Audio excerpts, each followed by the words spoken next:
500 index में 145 points का इजाफा हुआ है।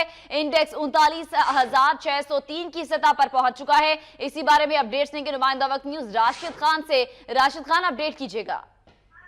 जी बिल्कुल, देखिए आज पाकिस्तान स्टॉक एक्सचेंज में तेजी देखी जा रही है, तेजी का रुझान है और इस वक्त KSE 100 इंडेक्स में 145 पॉइंट्स का इजाफा वाक़ई हुआ है, जिसके बाद इंडेक्स 39,630 पॉइंट्स की सतह पर पहुंच गया है और मजीद तेजी देखी जा रही है।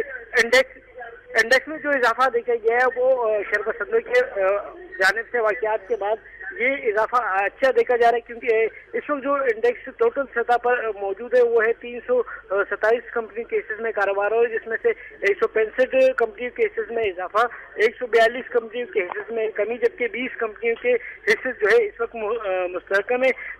जबकि इसके अलावा KSE 30 TM इंडेक्स के MI 30 इंडेक्स और ऑल शेयर इंडेक्स में भी इजाफा देखा जा रहा है। जी राशिद खान, अपडेट्स के लिए शुक्रिया।